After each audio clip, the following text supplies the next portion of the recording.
नाज़रीन आदाब, खबर दोपहर के साथ मैं हूं हिना जुबैर। नाज़रीन, आज हम बात करेंगे यूपी में बढ़ती सियासी सरगर्मियों की। चलिए शुरुआत करते हैं।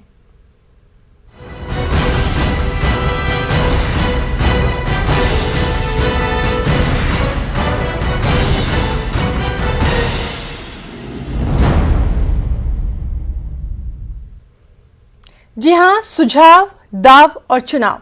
यूपी में सियासी सरगर्मियां लगातार तेज हो रही हैं। तमाम तर सियासी पार्टियां वोटरों को अपनी जानिब राग़िब करने के लिए तरह तरह के वादे कर रही हैं, दावे कर रही हैं। बीजेपी की अगर बात करें तो बीजेपी के रियासती जनरल सेक्रेटरी अश्विनी त्यागी के मुताबिक बीजेपी अब तक की सबसे बड़ी मुहिम शुरू करने जा रही है। ये मुहिम यूपी नंबर 1 तजवीज़ तुम्हारा संकल्प हमारा के नाम से शुरू होगी। इस मुहिम के तहत उत्तर प्रदेश को अगले 5 वर्षों में हर मैदान में सबसे आगे की रियासत बनाने के विजन के साथ बीजेपी रियासत के लोगों से उनकी तवक्कात, उनकी ख्वाहिशात और उनके मशवरे तलब करेगी। साथ ही आज से उत्तर प्रदेश असेंबली के सरमाई इजलास की शुरुआत हो चुकी है। असेंबली की कार्रवाई शुरू हो चुकी है और ये हंगामा खेज रही है। सैरोजा इजलास हंगामे से शुरू हुआ। लखीमपुर खीरी, सानहे, नज़्म ज़ब्त, महंगाई, किसानों के मसाइल समेत दीगर मामलों पर अपोजिशन हुकूमत को घेरने की पूरी कोशिश कर रही है। इजलास के दौरान हुकूमत अबूरी बजट भी पेश करेगी। एक और अहम खबर, अयोध्या में आज वज़ीर आला योगी आदित्यनाथ और बीजेपी सदर जेपी नड्डा की क़यादत में बीजेपी की इक़्तिदार वाली रियासतों के वज़ीर आला और नायब वज़ीर आला का जमघट लग रहा है। ये सभी लीडरान हनुमानगढ़ी में पूजा पाठ करेंगे, रामलला के दर्शन करेंगे, दोपहर में आरती होगी।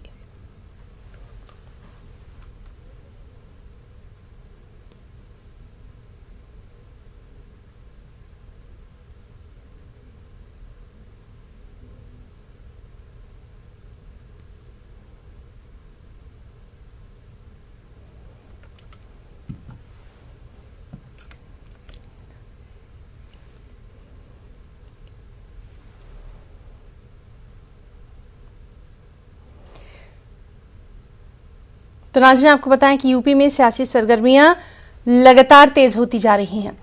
आपको बताएं कि अखिलेश यादव ने भी नरेंद्र मोदी पर निशाना साधा। उन्होंने कहा कि बेरंग लोग लाल रंग की कीमत नहीं समझ सकते। लाल टोपी तब्दीली की अलामत है और अवाम योगी सरकार से छुटकारा पाना चाह रही है। मुझे नहीं पता कि बीजेपी लाल रंग को समझती है। वो खुद स्वीकार कर रहे हैं कि इससे सावधान रहना है। लाल रंग इमोशन का है, लाल रंग क्रांति का है और लाल रंग जो टोपी का है वो परिवर्तन का है। और जिसके जीवन में लाल रंग नहीं है वो लाल रंग के इमोशन को नहीं समझेगा।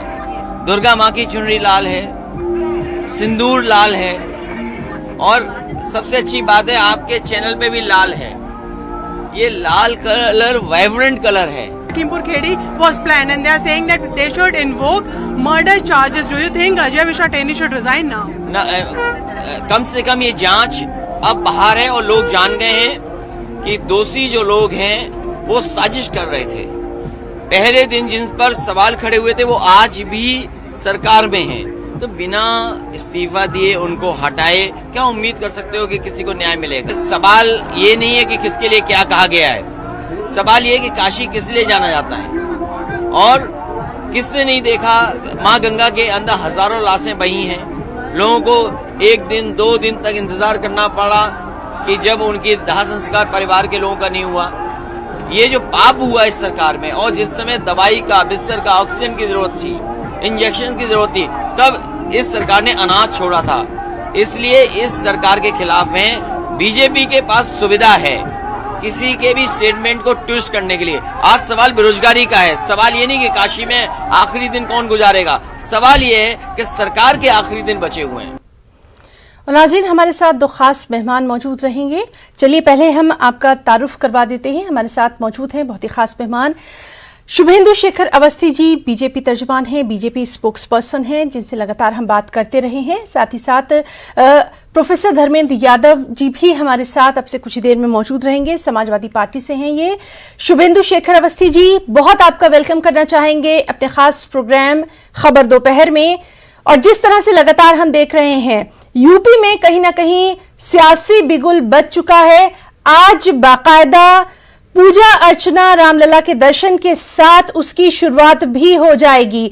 अच्छे काम की शुरुआत अच्छी तरह से हो रही है और बीजेपी की तरफ से यूपी को आपसे बेहतर फिलहाल कोई नहीं समझ सकता। क्या कहेंगे?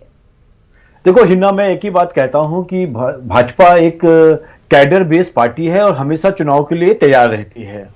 जिस चुनाव की बिगुल की बात कर रहे हैं, हम पिछले 3 महीने से तैयारी कर रहे हैं। एक एक जगह पर एक एक बूथ पर लोगों को बैठा दिया है, लोग बात कर रहे हैं। मैं लगातार खुद यूपी के 44 सीटों का मैं इंचार्ज हूं और वहां पे बैठकें ले रहा हूं।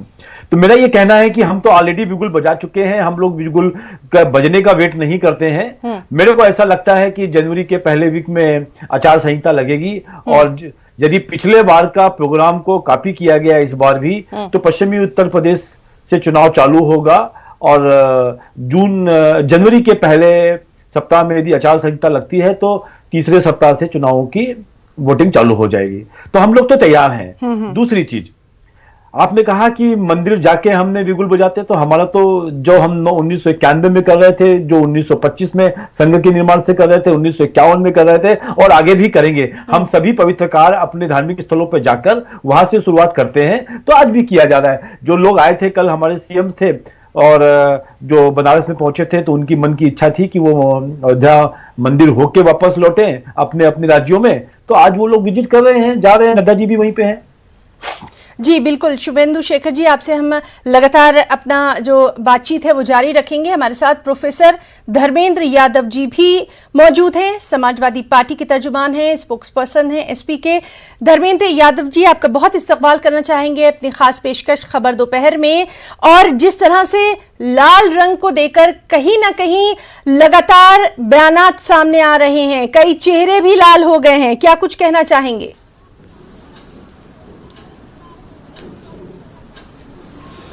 हिना जी, लाल रंग क्रांति का प्रतीक है और जो लाल रंग से भड़कते हैं आप उनको जानते होंगे। उत्तर प्रदेश की जनता जानती है, देश की जनता जानती है। क्यों भड़कते हैं उसका कारण वो खुद ही जानते हैं। आज जो उत्तर प्रदेश के हालात हैं जी, चाहे वो भव्य भ्रष्टाचार की बात करें, चाहे भव्य बेरोजगारी की बात करें, चाहे भव्य महंगाई की बात करें, चाहे भव्य भुखमरी की बात करें, लेकिन अफसोस तब होता है जब इस देश के मुखिया को, इस प्रदेश के मुखिया को उनकी दिव्य आंखों से ये भव्य भ्रष्टाचार नहीं दिखता है, ये भव्य महंगाई नहीं दिखती है, ये भव्य भुखमरी नहीं दिखती है, भव्य बेरोजगारी नहीं दिखती है। उत्तर प्रदेश की जनता का जो सरोकार है उससे कोसों दूर है भारतीय जनता पार्टी। और इस बार जिस तरह से जन आशीर्वाद और जन समर्थन समाजवादी पार्टी को पूर्व से लेकर पश्चिम तक, उत्तर से लेकर दक्षिण तक मिल रहा है, भारतीय जनता पार्टी के खेमे में पूरी तरह से बौखलाहट है। इसीलिए कभी उलूल जुलूल बयान देते हैं और लोगों का ध्यान भटकाने का काम करते हैं। लेकिन जो भारतीय जनता पार्टी का है छल, दंभ, द्वेष, पाखंड और झूठ और अन्याय, इन 5 चीजों से उत्तर प्रदेश की जनता पूरी तरह से वाकिफ है। ये जिधर भी जा रहे हैं इनको रास्ता नहीं मिल रहा है, भागने का भी रास्ता नहीं मिलेगा। आप देखिएगा जिस तरह से जब चुनाव आएगा, जैसे जैसे पास आएगा, इनको भागने का भी रास्ता उत्तर प्रदेश चलिए, हमारे साथ शुभेंदु शेखर अवस्थी जी भी मौजूद हैं बीजेपी की तरफ से। लगातार हम उनसे बातचीत करते रहे हैं। शुभेंदु जी, यहाँ तो ये कहा जा रहा है कि इस बार जो है हालात बदले बदले नजर आ रहे हैं, क्या आपको भी ऐसा ही दिखाई देता है जनता का मूड? देखिए, कई बार क्या होता है, हमारे एक यूपी में ही कहावत है और प्रोफेसर साहब यादव साहब जानते होंगे कि सावन के अंधे को हरा हरा दिखाई देता है और सपा के सभी कार्यकर्ताओं को केवल हरा हरा दिखता है। ये अंधे हैं या नहीं है मालूम नहीं। और हरे रंग में यदि लाल रंग को मिला दोगे तो केसरिया रंग बनता है, इनको बता देना चाहता हूं। मैं आज बात करता हूं, ये जिस भव्य को शब्द को लेके ये प्रयोग कर रहे हैं, आज इनको खराब लग रहा है कि भारत का इतना बड़ा मंदिर जो उत्तर प्रदेश में अयोध्या बन गया, जिस पर इन लोगों ने गोली चलाई थी, उनके कार्यसेवकों के ऊपर वो बन गया, तो इनको खराब लग रहा है। इनको कैसे लग रहा है कि जिस मंदिरों को इन्होंने अपने 5 साल से ज्यादा के कालों में वहां पे गंदगी फैलाई थी, वो एक भव्य रूप में आ रहे हैं। इनको क्या लग रहा है आप समझिए, इनको लग रहा है कि जो चाचा, ताया, पापा, भाई, भतीजावाद की जो सरकार थी, जो भव्यता को पा गई थी और सिपाही पूरा का पूरा उत्तर प्रदेश को चला रहा था, उसकी भव्यता कहां खत्म हो गई थी। और सबसे बड़ी बात, जो पूरे यूपी में आतंक फैला रहे थे गुंडा राज, उसकी भव्यता खत्म हो गई तो इनको लगता है कि अब रास्ता कहां मिलेगा, क्योंकि पूरे यूपी से जितने गुंडे थे, जितने आतंकवादी थे, वो भाग गए थे। आज वापस शुभेंदु शेखर जी, लेकिन यहाँ पर जो अभी मौजूदा हुकूमत है उस पर लगातार अपोजिशन पार्टियां ये भी कहती रही हैं कि कानून व्यवस्था ठीक नहीं है, बेरोजगारी है, साथ ही साथ तालीम को लेकर भी बात होती रही। इन तमाम चीजों को भी हम लगातार देखते रहे हैं। क्या इन तमाम चीजों को अब वोट जब जनता देने जाएगी, क्या वो भूल जाएगी? देखिए, सबसे पहला तो मैं आपने पहला पॉइंट बताया कि पुलिस का और जो कानून व्यवस्था इस समय उत्तर प्रदेश की इतनी अच्छी है कि यदि इनके काल से तुलना करी जाए तो आंकड़े बताते हैं कि पूरे के पूरे महिला अपराध में उत्तर प्रदेश नंबर 1 है। अरे सुनिए तो साहब, दलित अपराध में उत्तर प्रदेश नंबर 1 है। मैं हत्या बलात्कार में उत्तर प्रदेश नंबर 1 है। धर्मेंद्र यादव जी, पहले शुभेंदु जी को बोलने दीजिए। धर्मेंद्र यादव जी, आपकी भी बात हम सुनेंगे, शुभेंदु जी की बात हम पहले सुन लें, फिर आपकी भी बात हम सुनेंगे। दोनों को यहाँ पर मौका मिलेगा। जी शुभेंदु जी। देखो प्रोफेसर साहब, आप बोल रहे थे तो मैं नहीं बोल रहा था, और ये एक बड़ी सभ्यता के साथ चैनल है और बड़ा चैनल है जिसके ऊपर आप और हम बात कर रहे हैं, और आप ऐसी बात जो भी बात बोलो। शुभेंदु जी, चलिए हम मुद्दे की बात पर आते हैं।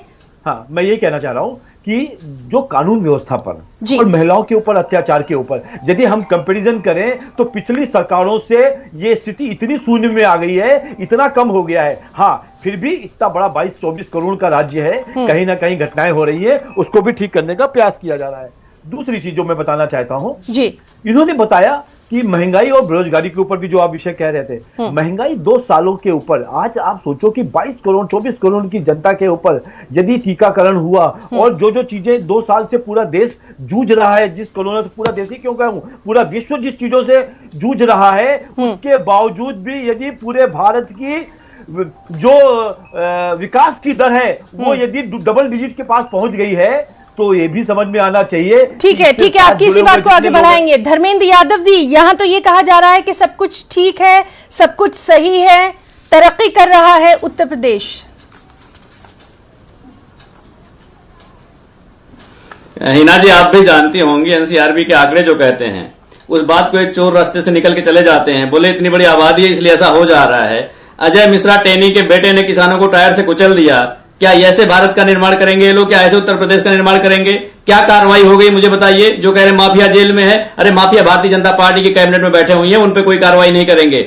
रही बात रोजगार की, इन्होंने वादा किया था डबल इंजन की सरकार 2 करोड़ 70 लाख नौकरियां देगी। वो 2 करोड़ 70 लाख नौकरियां कहां हैं, आप मुझे बता दीजिए। इन्होंने कहा था किसानों की आय 2 गुनी हो जाएगी 2022 तक। 2022 भी आ गया, आय 2 गुनी के बजाय महंगाई 5 गुना बढ़ गई है। किसान खाद नहीं खरीद पा रहा है, किसान बीज नहीं खरीद पा रहा, किसान अपनी आगे की फसल नहीं लगा पा रहा है। भारतीय जनता पार्टी को झूठ के अलावा कोई रास्ता दिखाई नहीं देता है। रही बात जो विकास की, जो कह रहे हैं काशी के विकास की बात, मैं आपको बता दूं कि काशी विश्वनाथ परिक्षेत्र का जो सौंदर्यीकरण है वो समाजवादी पार्टी सरकार में किया गया। विस्तारीकरण समाजवादी पार्टी सरकार में किया गया। सारनाथ में सब स्टेशन लगाया गया, पावर सब स्टेशन, जिससे पूरे बनारस को 24 घंटे बिजली आज मिल रही है। ये जो तार ठोक के कहते हैं ना कि हम बिजली दे रहे हैं, ये बिजली बनाएंगे तब तो बिजली देंगे, बिजली कहां से दे रहे हैं? बिजली बनाई समाजवादी ने और देने की बात करते हैं। अगर इनके जानकारी में, इनके जहन में पूरे बनारस में कोई एक पावर सब स्टेशन का नाम याद हो तो इस चैनल पे बता दे तो मैं मान जाऊंगा कि भारतीय जनता पार्टी ने कोई काम किया। समाजवादी पार्टी बनारस में जो आपकी बिजली की तार है उसके अंडरग्राउंड का काम शुरू किया था और भारतीय जनता पार्टी ने आके उसे रोक दिया। आप मुझे बता दीजिए, अगर किसी शहर के बिजली के तार को अंडरग्राउंड कर दिया जाए कि क्या वो शहर और भव्य नहीं हो जाएगा? क्या वो शहर कोयटो की तरह नहीं हो जाएगा? लेकिन नहीं करना चाहते हैं। ये गुजरात मॉडल की बात करते हैं, गुजरात में आप नहीं आ पाई है, वही मॉडल लाने की बात करते हैं, वही मॉडल की बात करते हैं। बरोड़ा नदी वहां पे है मैडम, मैं बता दूं, बरोड़ा नदी पर 2 पुल बनाया गया था समाजवादी पार्टी सरकार में। अगर वो पुल ना होता तो आज प्रधानमंत्री जी वहां पूजा जाके नहीं कर पाते हैं। इसका जिक्र भारतीय जनता पार्टी के लोग नहीं करेंगे। समाजवादी पार्टी ने जितना काम किया था, मैं आपको एक और बता दूं, जो आपका रामनगर से सोनभद्र का 4 लेन रोड है वो भारतीय जनता पार्टी की देन नहीं, वो समाजवादी पार्टी की देन है। आज तक जो भारतीय जनता पार्टी है वो लखनऊ, जो आपका बनारस से लेकर के सुल्तानपुर होके लखनऊ रोड जाती है, वो पिछले 5 साल से बन रही, लेकिन आज तक बनवा नहीं पाई है। अगर वो बनवा देती तो क्या काशी और भव्य नहीं हो जाता? इनको जुमलों से फुर्सत नहीं है, इनको झूठ से फुर्सत नहीं है, इनको फरेब से फुर्सत नहीं है। उत्तर प्रदेश की जनता के बारे में क्या सोचेंगे? चलिए, यानी साफ तौर पर आप कह रहे हैं कि ये सारे सुझाव थे जो कि समाजवादी पार्टी की तरफ से दिए गए थे। दाव जो है वो अभी बीजेपी की तरफ से किया गया। चुनाव में क्या कुछ होगा वो देखना अहम होगा। शुभेंदु शेखर जी, अब आपसे भी जानना चाहेंगे, सब कुछ तो समाजवादी पार्टी ने शुरू किया, सिर्फ यहाँ पर उसका उद्घाटन किया गया, उसको जनता को दिया गया। देखिए कैसी पार्टी है आप समझो। इन्होंने कुछ 1 मिनट के अंदर पूरे साल के अंदर जो पूरे 5 साल में काम किए वो उसको गिना पाए। जिस तरीके के ये कामों को पावर स्टेशन लगा दिया, यदि गिनाए जाए तो हम तो सुबह से बैठेंगे और रात तक ये गिनते रहेंगे, ये काउंट तक नहीं कर पाएंगे। मैं एक चीज कहना चाहता हूं कि यदि इतना अच्छा काम किया था, एक बता दो, एक बनारस में एक बता दो, बनारस में आप एक बड़ा झूठ मत बोलिए। शुभेंदु जी बनारस में एक पावर स्टेशन का नाम बता दीजिए, एक का बस। मैं ऐसे बोलता नहीं हूं आपको। अरे एक का बता दीजिए, एक बोलने में कितना समय लगेगा? सुन तो लो जी। मैं तो वही कह रहा हूं कि मैं आप जिस तरीके नहीं, मैं आपसे पूछ रहा हूं कि आप कह रहे हैं कि पूरा सुबह से लेकर शाम तक बता दूंगा, आप एक नाम बता दीजिए। सब देखो, मैं आप प्रोफेसर साहब, मैं इस तरीके से एक नाम बता दीजिए ना। मैं ठीक है, ठीक है, ठीक है, धर्मेंद्र यादव जी चलिए, वो जवाब दे रहे हैं, धर्मेंद्र जी वो जवाब दे रहे हैं, उनका जवाब भी सुन लेते हैं जी। देखिए, जब भारत में उत्तर प्रदेश की तुलना करते हैं, जहां पे 17.5% बेरोजगारी थी, अभी 5.4% बेरोजगारी है, ये नोट कर लीजिए यादव जी। दूसरी चीज, ये अर्थव्यवस्था में पूरे भारत में दूसरे स्थान पे पहुंच गया और पहले स्थान से बहुत थोड़ा कम पीछे है, और यदि समय ठीक रहा तो हम अगले 1-2 साल के अंदर इसको भी पहुंचा देंगे। और यदि ईज ऑफ वर्किंग पर देखें, जो उत्तर प्रदेश में लोग काम करने नहीं आते थे, वो भारत के अंदर रैंकिंग देखें तो 2nd नंबर पे पहुंचा है। हम इनको क्या क्या चीज गिनाएं, जो ये गन्ने का पेमेंट छोड़ गए थे उसका पूरा पैसा दिया है। जहां पे ये छोटी छोटी एक गलियों टाइप के हाईवे बनाना चाहते थे, वहां पे इतने बड़े बड़े हाईवे बना दिए कि अब हवाई जहाज भी उतर रहे हैं। 4 हाईवे बन गए और 4 और बना दिया। जहां इनको हॉस्पिटल बनाने चाहिए थे, वहां पे इन्होंने अपने घर बनाए सफाई में। आज देखिए, हंसने से आपका कुछ नहीं होगा, जनता हंस रही है। मैं आपको वही बता रहा हूं, आज पूरा का पूरा उत्तर प्रदेश बड़ी बड़ी 4 हाईवे पे है। 4 हाईवे बना दिए, 4 हाईवे बना दिए। ठीक है, ठीक है, आपने बताया कि बीजेपी ने क्या कुछ किया है। धर्मेंद्र यादव जी, आपसे हम जानना चाहेंगे, जिस तरह की लगातार भीड़ देखी जा रही है, खासतौर पर अखिलेश यादव की जो चुनावी रैलियां देख रहे हैं, लेकिन अक्सर ये देखने में आता है कि क्या ये भीड़ हकीकी मायनों में वोट में तब्दील हो पाएगी? आपको उम्मीद लगती है धर्मेंद्र जी? हिना जी, मैं आपको बताऊं कि जो पिछली बार हमारी रैली हुई थी पूर्वांचल की, जो गाजीपुर से लेकर लखनऊ तक आई थी, उसका जो शेड्यूल टाइम था शाम को 8 बजे लखनऊ पहुंचने का था, और वो रैली सुबह 4 बजे अगले दिन पहुंची थी। आप मुझे बता दीजिए कि जो कार्यकर्ता, जो हमारे नेता और जो जनता 4 बजे भोर तक इंतजार कर रही है, तो उसको वोट में बदलने में तो कोई डाउट है ही नहीं, उसमें तो कोई डाउट है नहीं। उसी रैली को देखते हुए प्रधानमंत्री जी ने उसके अगले ही दिन जो किसानों का बिल वापस ले लिया था। उनका डर था, वो पूर्वांचल में जाके देख के आए थे, सुल्तानपुर में जो उनकी रैली हुई थी, वो जो सरकारी तंत्र है, चाहे वो आपके ग्राम सभा के ग्राम सेक्रेटरी हो, चाहे ग्राम प्रधान हो, सबको टारगेट दिया गया था। 30-30 आदमी लेके आना है, और सरकारी रोडवेज की बसें लगाई गई थी, 2000 बसें रोडवेज की तरफ से, तब जाके उनकी रैली हो पाई थी। और बीच में ही रैली छोड़ करके लोग भागने लगे थे, तो मोदी जी को एहसास हो गया था कि पूर्वांचल पूरी तरह से इनका सुपड़ा साफ होने वाला है, इसलिए उन्होंने फैसला लिया था। तो पहली बात तो यह है कि भारतीय जनता पार्टी इस समय पूरी बौखलाहट में है। जो भीड़ आ रही है उसको आप देखिए, कल जैसे हमारी रैली थी, जौनपुर वाली रैली, कल रात 12 बजे तक रैली थी। रात 12 बजे तक अगर कोई रुक रहा है, कोई कार्यकर्ता हमने नेता को देखने के लिए बैठा हुआ, उसके विचार को सुनने के लिए आया हुआ है, तो वोट देना तो उसके लिए छोटी बात, वोट देगा नहीं। लेकिन धर्मेंद्र यादव जी, यहाँ पर बीजेपी की तरफ से लगातार ये कहा जा रहा है कि वो अपने कामों को लेकर जनता के बीच में उतर रही है, वो अपने काम दिखा रही है, काम किया गया है। यहाँ पर ये लगातार दावे हम देखते रहे हैं। शुभेंदु जी ने जो काम बताया हाईवे का, उन्होंने बोला हमने 4 हाईवे बनवा दिया, ले दे करके एक पूर्वांचल एक्सप्रेस का इन्होंने उद्घाटन किया, जिसके जमीन का जो अधिग्रहण है समाजवादी पार्टी सरकार में हुआ, अलाइनमेंट समाजवादी पार्टी सरकार में हुआ, उसका टेंडरिंग समाजवादी पार्टी सरकार में हुआ। उसके बाद भी ये 4.5 साल में उस हाईवे को बना नहीं पाए। आपने मीडिया में रिपोर्टिंग देखी होगी कि आज भी जो इसके डिवाइडर हैं, डिवाइडर पर जो तार लगने थे वो नहीं लग पाए हैं, वर्टिकल पोल्स ऐसे खड़े हुए हैं। आपने देखा स्लिप रोड जो बनी है, स्लिप रोड पे कहीं भी कोलतार नहीं लगा हुआ है। पूरे 341 किलोमीटर में एक पेट्रोल पंप नहीं बना है, पूरे 341 किलोमीटर में एक टॉयलेट नहीं बना है। अगर आप मुझे बता दीजिए, मैं अगर अपने बहन को लेकर, अपनी पत्नी को लेकर के आप अपनी बहन भाई के साथ जाएं तो आप 341 किलोमीटर टॉयलेट का इस्तेमाल नहीं करेंगे? तो इतने आनंद फानन में है भारतीय जनता पार्टी के लोग कि लगता है कि अब अगली बार इनको नहीं आना है, बात इनको तय हो गई है। इसलिए जो लखनऊ का फीता और दिल्ली की कैंची, बस दो काम किया भारतीय जनता पार्टी के लोगों ने, कैंची और फीता लेके आ गए हैं। जहां मौका मिल रहा वहां पे उद्घाटन कर दे रहे हैं और जहां मौका मिला वहां जेब काट ले रहे हैं। चलिए ठीक है। आज मैं बता दूं आपको, जो गरीब है, शुभेंदु जी आपसे हम जानना चाहेंगे, खास मुहिम की शुरुआत की जा रही है, यूपी नंबर 1 तजवीज तुम्हारा संकल्प हमारा, यानी कि ये समझा जा सकता है कि अभी भी कुछ काम नहीं हो पाए हैं जिसकी वजह से इस तरह की मुहिम की शुरुआत की गई है। पूरा देश जब विकास की ओर बढ़ रहा है और उसके साथ उत्तर प्रदेश भी उसी स्पीड पे आगे बढ़ रहा है, तो बहुत सारे ऐसे भी काम होंगे जो हमारे ध्यान में नहीं आए होंगे, या कोई ऐसी समस्या होगी जो हमारे नजर पे नहीं आई होगी, या हमने उसको प्रायोरिटी नहीं दी होगी। जब पूरा का पूरा घर बिखरा हो, जब हमने सपा से लिया था तो पूरा घर बिखरा था, जातिवादी समीकरण इतने ज्यादा खराब थे कि उस पर्टिकुलर जाति के लोग ही पूरे यूपी में शासन करते थे। उसको ठीक करने में, सौहार्द बनाने में काफी समय लगा। और उसके बाद मैं क्या कह रहा हूं, उसके बाद भी बहुत सारी समस्या रह गई है।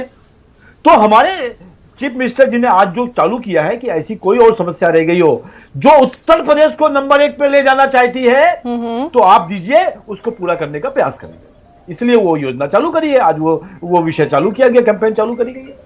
ठीक है, ये एक और सवाल आपसे करना चाहूंगी जी, धर्मेंद्र जी आपके पास में आऊंगी। शुभेंदु जी, जिस तरह से लगातार हम देख रहे हैं कि लोगों की भारी भीड़ नजर आ रही है, समाजवादी पार्टी में लगातार हम देख रहे हैं कि जहां जहां वो जा रहे हैं वहां पर भीड़ नजर आ रही है। आपके सामने ही अभी यादव जी ने साफ तौर पर कहा कि ये हमारा वोट भी बनेगा, आपको क्या लगता है?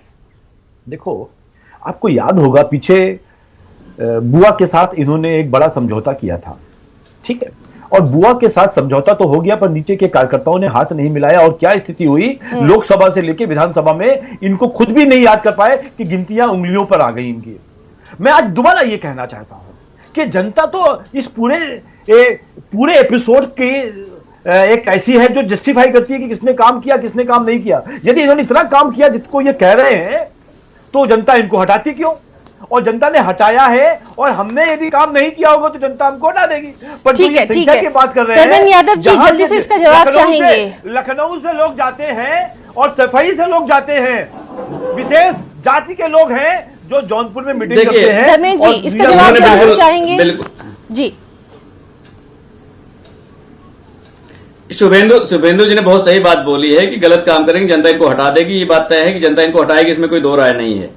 भारतीय जनता पार्टी के जो लोग हैं वो हमेशा झूठ का सहारा लेते हैं, वो सही बात नहीं बताते हैं। आप मुझे बता दीजिए, 2017 में भी 2017 के चुनाव उत्तर प्रदेश नंबर 1 था, क्योंकि प्रधानमंत्री मोदी जी 14 से केंद्र की सरकार में थे, तो उत्तर प्रदेश उस समय नंबर 1 था। अब इसको उत्तर प्रदेश को नंबर 1 बनाने जा रहे हैं। जब ईज ऑफ डूइंग क्राइम करते हैं तो उसको बोलते हैं ईज ऑफ डूइंग बिजनेस हम कर रहे हैं। ये भारतीय जनता पार्टी का जो प्रचार का तरीका है। अभी जो हमारे भारतीय जनता पार्टी प्रवक्ता बता रहे थे, परिवारवाद की बात कर रहे थे जी, मैं आपको तो अभी अगर लगातार आप दोनों से हम आगे भी बातचीत जारी रखेंगे, क्योंकि ये एक ऐसा मौजू है जिस पर लगातार बातचीत होती रहेगी। आज के लिए आप दोनों का, प्रोफेसर धर्मेंद्र यादव जी आपका भी और शुभेंदु शेखर अवस्थी जी आप दोनों का बहुत बहुत शुक्रिया अदा करना चाहेंगे। खबर दोपहर में आज के लिए फिलहाल इतना ही। आदाब।